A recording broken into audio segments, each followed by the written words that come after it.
Nuestro compañero Manuel Conde, buenos días. Muy buenos días a nuestro coordinador, muy buenos días a este gran panel de comunicadores del Gobierno de la Mañana. Un fuerte abrazo a nuestro admirado Álvaro Albelo Hijo, a la dirección de este medio. Una fuerte salutación a don Bienvenido Rodríguez Durán, Bienvenido Rodríguez León, doña Isabel Ruiz, al equipo técnico que permite la transmisión de este espacio y sobre todo a ese pueblo dominicano que nos presta su atención cada mañana en el programa de mayor influencia de la radio dominicana. Señores, ciertamente la delincuencia afecta la sociedad en todos sus sentidos. Es una enfermedad, podríamos decirlo, que tiene unas consecuencias que a veces son impredecibles, pues no solo daña directamente a aquellos que, por ejemplo, son desposeídos en su patrimonio, reducidos, menoscabados en su patrimonio con el tipo de delincuencia dedicada al robo, a la sustracción, a la estafa. Por otro lado, puede generar dolor, como de hecho genera cuando son crímenes de sangre, cuando la delincuencia mata a uno de nuestros seres queridos. Por igual, genera impacto indirecto en un país cuando esos actos delincuenciales afectan ya de manera macro a la economía, como es el caso, como pudiera ser el caso, tal y como señalaba Nayib, las consecuencias que pudiera acarrear estas alarmas que da Estados Unidos o que dan todos los países del mundo cuando hacen advertencias a sus ciudadanos con relación a si deben tomar precauciones al momento de elegir a la República Dominicana como un destino de viaje. De manera que la delincuencia, así lo veo, es una enfermedad. Es una enfermedad y es un cáncer. Y la forma de abordarlo, a mi juicio, no siempre es la apropiada. Y no es una cuestión de la actual gestión, que nos consta que ha habido tal vez una disposición desde el presidente de la República, el ministro de Interior y Policía, el jefe de la policía, y se siente una voluntad de afrontar, vamos a decir, los síntomas de esa criminalidad. Ahora bien, la parte en que tal vez uno siempre cuestiona es que los métodos que se utilizan para atacar la delincuencia son los mismos que se han usado en el pasado. Ahora voy a hacerte una pregunta, Conde. Sí, pero déjame avanzar un poquito para poder concluir. No, si me permite. Es breve, sí, pero una preguntita. ¿Qué tú puedes esperar, por ejemplo, de una imagen que te publique cualquier agencia de noticia internacional, de una tanqueta con una metralleta emplazada arriba, P-50, o con 4 policías cargando un cadáver en una sábana blanca llena de sangre? Bien, deja avanzar para no perder la línea de mi comentario. En ese orden, siempre hemos observado que cuando se producen los picos de delincuencia, de criminalidad, el abordaje de las autoridades ha sido muy similar. Si analizamos desde que tengo uso de razón, desde la fecha en que tengo algo de conciencia, siempre que se producen los picos de criminalidad, el gobierno de turno coloca al frente de los cuerpos de seguridad a alguien, como se dice, de mano dura, alguien que aplique la macana. Y de hecho lo hacen. Y satisfacen los pedidos de una clase social que no puede, que se siente afectada de ese cambio en esa seguridad que está acostumbrada a vivir.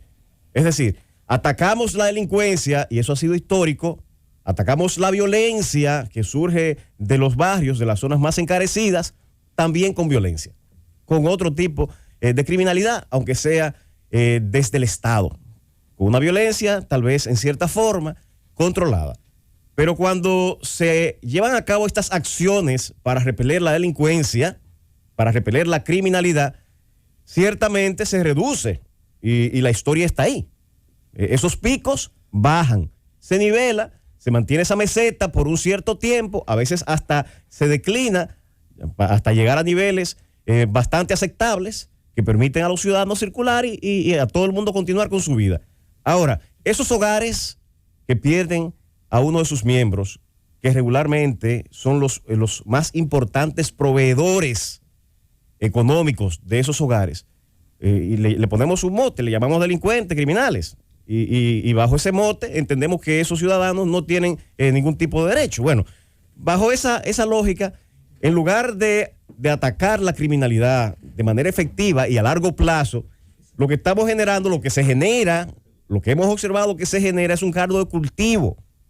Esos hogares que se quedan sin su proveedor, los hijos que tienen, que regularmente son familias numerosas, se quedan huérfanos.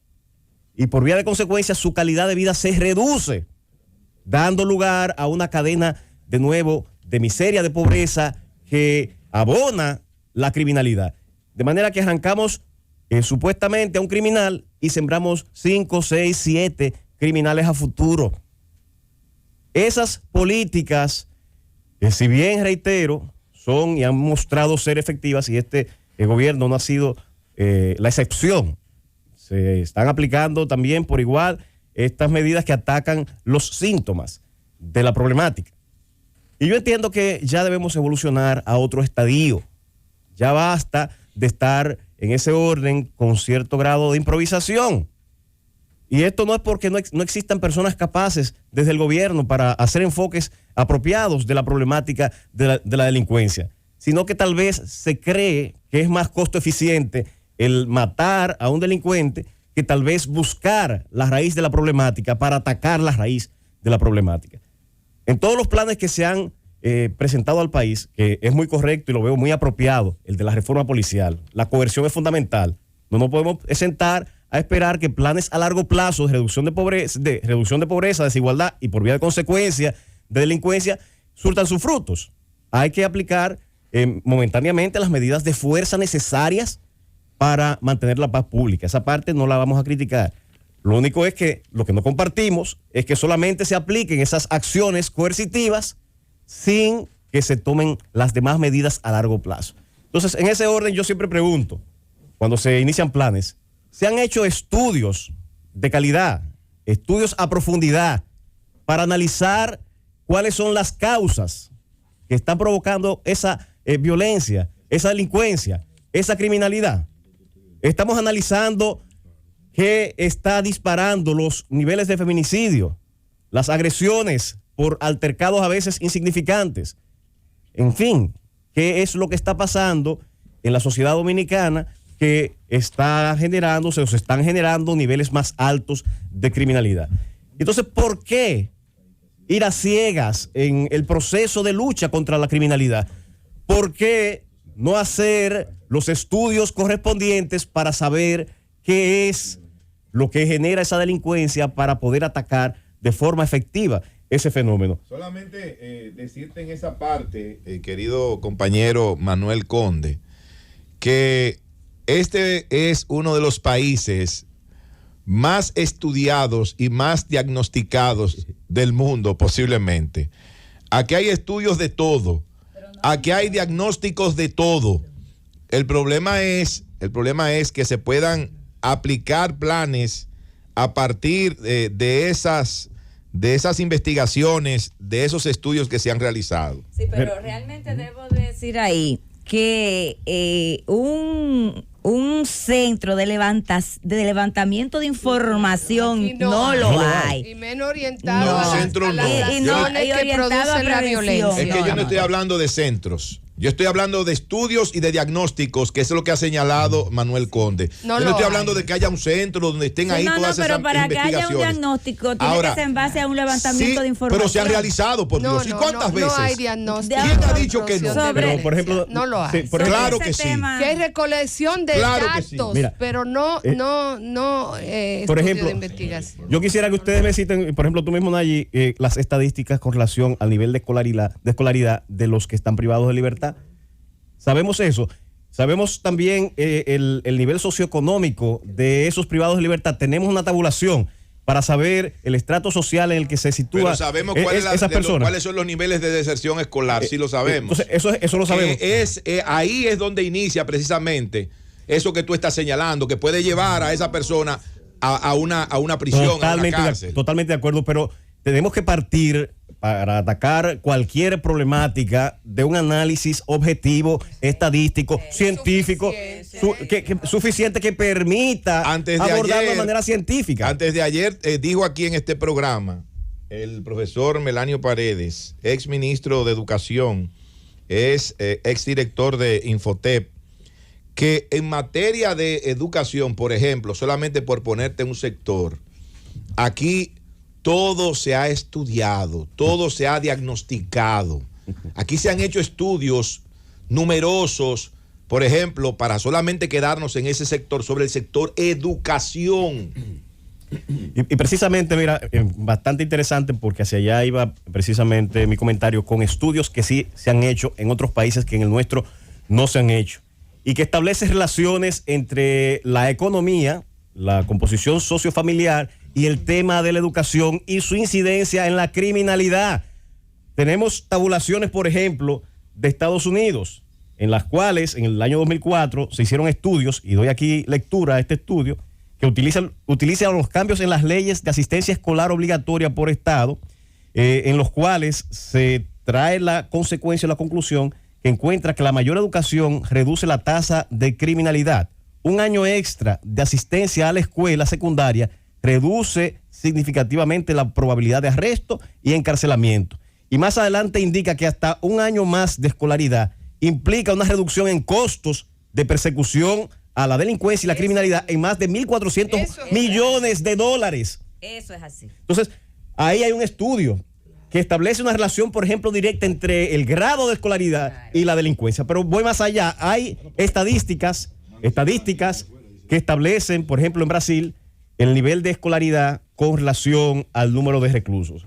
Y establece que aquellos reclusos que tienen, que el número mayor de reclusos son los que tienen, que los reclusos están vinculados esencialmente a una baja escolaridad, indicando que aquellos que tienen menos de un grado básico de formación educativa representan el 82% de los que están privados de libertad. Entonces es una conclusión prácticamente absoluta en una base objetiva, científica, que está diciendo que mientras menos escolaridad tiene un ciudadano, más probabilidad tiene precisamente de delinquir.